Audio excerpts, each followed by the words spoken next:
En el ciclo de vida del clúster pues ha habido etapas muy marcadas. Los 5 primeros años con la presidencia de José Luis Antuña lo que representa es la creación, el nacimiento, la conciliación, el pulir las objeciones, que en algún caso son manifiestas y puedes discutirlas, pero en muchos otros casos pues eran ocultas. Y solo una persona con su talento y con su manera de hacer, y sobre todo respetado por todos los agentes del sector, superamos esos 5 primeros años y conseguimos que el clúster que fuera una realidad. El reto, al cabo de esos 5 años, en 2015, cuando me toca relevarlo, decidimos y pensamos cómo es la reorientación de nuestro plan estratégico. Veíamos que ya teníamos un clúster, pero que lo necesario era garantizar su supervivencia, es decir, teníamos representación, pero queríamos ganar en representatividad, que si queríamos seguir creciendo teníamos que ganar en ingresos, ganar en servicios y depender menos de las ayudas de la administración, que era nuestro compromiso con ellos, es decir, somos capaces de volar solos, ¿no? Y eso también nos iba permitiendo a la vez ir cogiendo una estructura que nos permitía también participar en proyectos, en grandes proyectos de investigación, grandes proyectos de innovación, ¿no?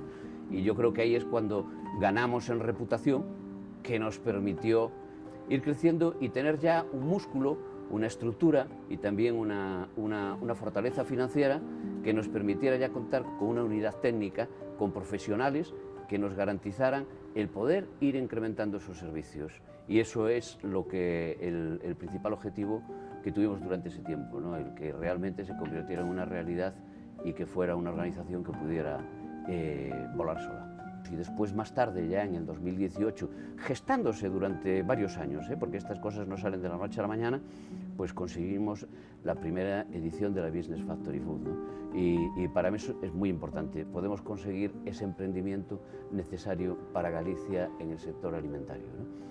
Y lo que nunca nos habíamos imaginado es que cuando llegáramos al 2020, pues íbamos a tener un examen, una reválida, una selectividad tan dura como la que hemos tenido, ¿no? Y estamos viendo que en esta crisis que estamos sufriendo, pues de repente nos ha sobrevenido muchos de los retos, como puede ser la digitalización, como puede ser la preocupación por estructuras más flexibles, por estructuras más modernas, también más digitales, y sobre todo preocupadas por lo que va a ser nuestra sociedad y lo que va a ser el futuro. Pues debemos de preparar nuestras empresas para hacer frente y salir airosos de estas crisis que nos esperan. ¿Cómo? Pues con todo lo que son las grandes líneas estratégicas: digitalización, gestión del conocimiento y de la información, empresas más flexibles y más rápidas de cambiar y adaptarse a las nuevas tendencias del consumidor, nuevos mercados, diversificación, etcétera, etcétera, etcétera.